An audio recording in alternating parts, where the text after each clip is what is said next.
We're going to break down why the Patriots defense has been absolutely sucking the last 4 weeks out of 6 in the NFL season, because the Patriots defense has always been a bright spot, especially with a struggling quarterback the last couple of seasons, figuring out how to really move the ball on offense. We've always relied on the defense being just dominant. Well, they were to start the season. They were in the top 10 the first 2 weeks, and now they're the bottom of the league in a mere 4 games. What happened? Well, we're going to break down what may be going on, how this can get fixed here on Patriots Today by Chat Sports. I am your host, Allie Barefoot, but the reason why we have this channel is because I talk, show you some facts, you guys talk, and then we talk about it. So, what is not working on defense? Is it the 3-4 front? Is it the secondary? Is it the pass rush? Is it the run defense? There could be several things that we could possibly get to the bottom to on this video, but I want to hear from you guys. Go on ahead and comment it down below. Put on your defensive coordinator hat and let me know what you guys think. But speaking of hats, let's talk about Jahlani Maye. He put on his hat at the press conference earlier this morning and said defensively, I would say just the fundamentals of tackling. Our run fits have to improve. I told all those guys, I said, you should feel like crap today. You should feel like crap.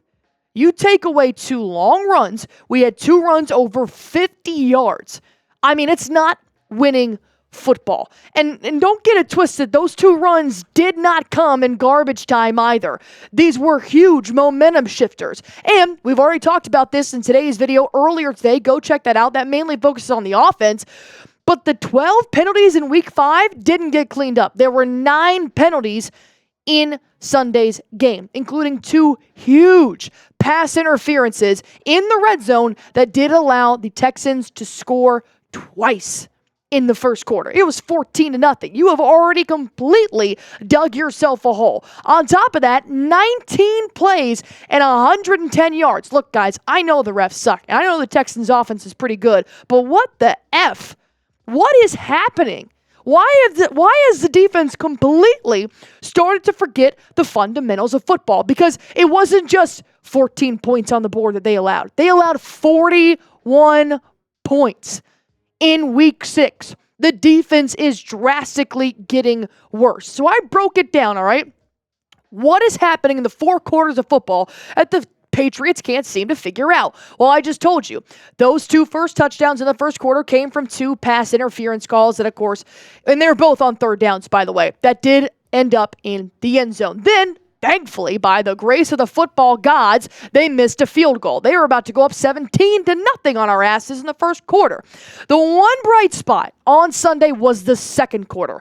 I loved how the defense played. They looked like they had momentum. They looked like they were headhunting again. You had an interception from Marcus Jones once again in the end zone, so even though it was an interception, they're still pushing upfield. They're still moving the chains against our defenses. And then it went to punt, and then it went to punt. Now let's go to the second half of the game where it just didn't get any better. You started off the third quarter absolutely horrendous, giving up a touchdown, giving up a field goal, which the first one he missed, 40 yards. The second one he made, 39 yards. So that was just by luck. And then, of course, you punt. But the job's not done. You are completely exhausted by the fourth quarter, and you give up 14 more points. And then they probably just punted it away because their backup quarterback was now officially in the ballgame because they had already scored 41 on your sorry asses. And did you know, speaking of that 41 points, that was the most allowed by a New England defense in a regular season game since 2017. That's what I'm talking about. The Patriots defense doesn't do this.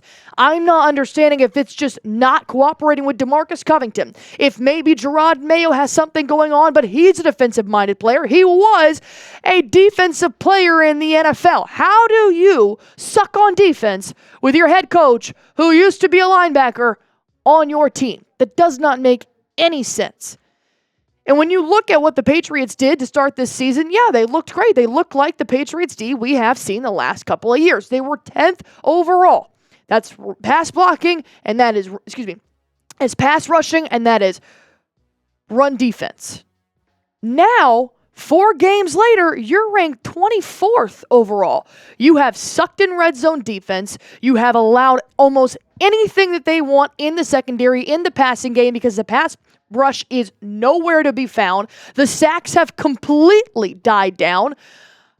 It genuinely doesn't make sense. I mean, I have gone through so much film. I have looked at what the Patriots did in the first 2 weeks. Was it stacking the box, which they weren't doing a lot. They were actually stacking the box more so in the last 4 weeks, and they've actually gotten worse with 8+ defenders going up against the quarterback and that offense. So it can't be stacking the box. It can't be the blitz because they've been blitzing their asses off, including blitzing C.J. Stroud the most he has been blitzed in the last 6 weeks. So what's not working? And unfortunately, I wish I could give you a pinpoint answer that could just be fixed like this and we can go on and win the next, 11 ball games in this season. But it's not that simple. So I'm going to break down what I personally think is going on with the team right now. But before I do that, I do want to ask you guys, what do you think the weakest point is on defense? What is the weakest point? Is it the lack of sacks? Is it the pass rush? Let me know where you guys think that Achilles heel is hurting the Patriots every single weekend. Why you guys are doing that, and it may take a little while, because, the defense has a lot of areas you guys can probably pinpoint. I do want to tell you guys about our sponsor on today's show, which is Game Time. Game Time, this is my favorite place to go get tickets for not just myself, but for my friends, for an anniversary gift, maybe even a birthday. If you guys are looking to go to any Patriots game, Celtics, Bruins, Red Sox, or maybe even a concert near you, I love Fenway. It's my favorite ballpark of all time, and the beauty of Fenway is that it's not just baseball games. You can go check out a great concert there as well. And I use Game Time because I love the fact that they give you the lowest price guaranteed. Your girl loves couponing, and I love getting the lowest price. So you do not have to go to several other different apps. All you need is Game Time because you know the lowest price is there, and if it's not, they're going to credit you 110% of the difference. So that's already pretty much guaranteed. And then the fact that they're going to give you a deal on tickets up to an hour after your event has started. So if the tailgate and the party's going a little bit long, don't worry. You can get your tickets last minute. And I love the fact that you can see the view from your seats before you buy. Because the last thing you want to do is go to an environment where you've never been there before, find out your seats suck, and then guess what? The Patriots defense, they probably lose you the game. So if you guys really want to go on ahead and get this Game Time underway, super simple. All you have got to do is download the Game Time app, create an account, and use code CHATSPORTS for $20 off your first purchase. And with their new feature called Game Time Picks, it makes getting tickets to your favorite teams play live even easier by filtering out the fluff to show you only incredible deals on great seats, so you don't have to waste time searching through thousands and thousands of tickets. One more time, download the Game Time app, create an account, use code CHATSPORTS for $20 off your first purchase. Terms apply. Download Game Time today. What time is it? It is game time. So here are two factors that I am thinking is actually plaguing the defense more than we're probably taking into account. Injuries and the lack of offensive production. This does actually factor in. If the offense is sucking, the defense is working overtime, and it's going to start to take a toll. So they kind of go hand in hand here.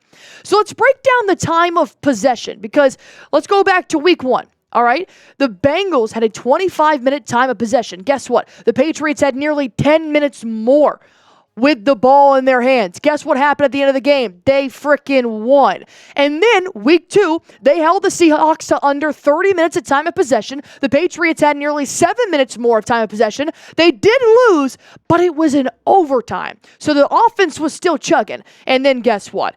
A whopping 40 freaking minutes of watching old-ass Aaron Rodgers in prime time.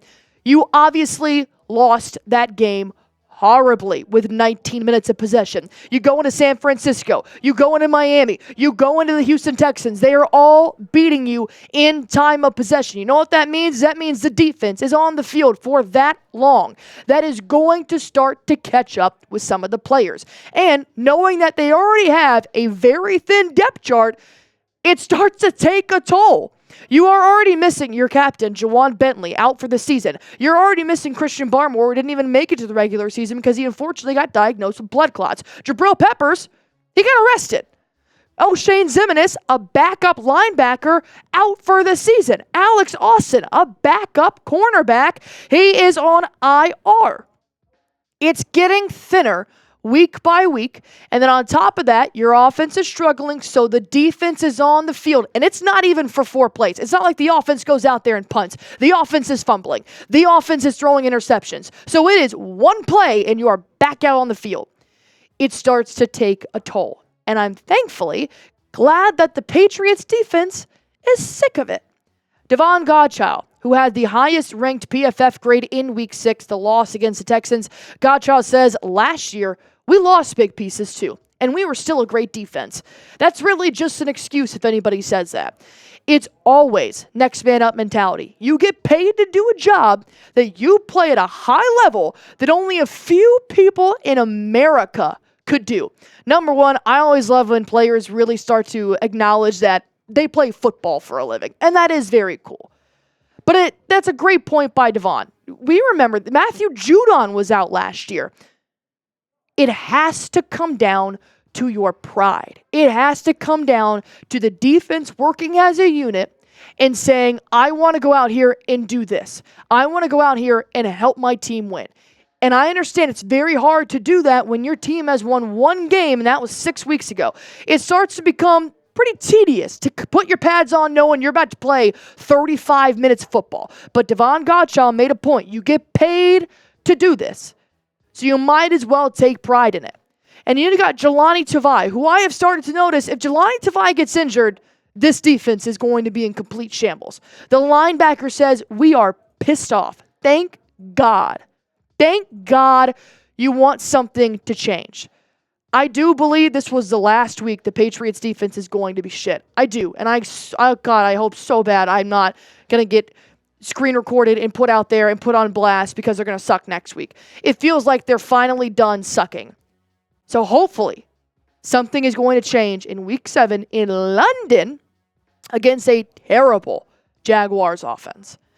My last thing here for you guys, is it too late for the Patriots defense to prove they can be top 10 in the NFL? They were ranked overall in the top 10 the first 2 weeks, and now they're ranked in the 24th. So, do you think the Patriots defense can get back in the top 10? Spam 10 down in the comment sections if you guys agree. And as always, I will be here through the good, bad, the ugly. Go on ahead and do one thing for me, and that's subscribe.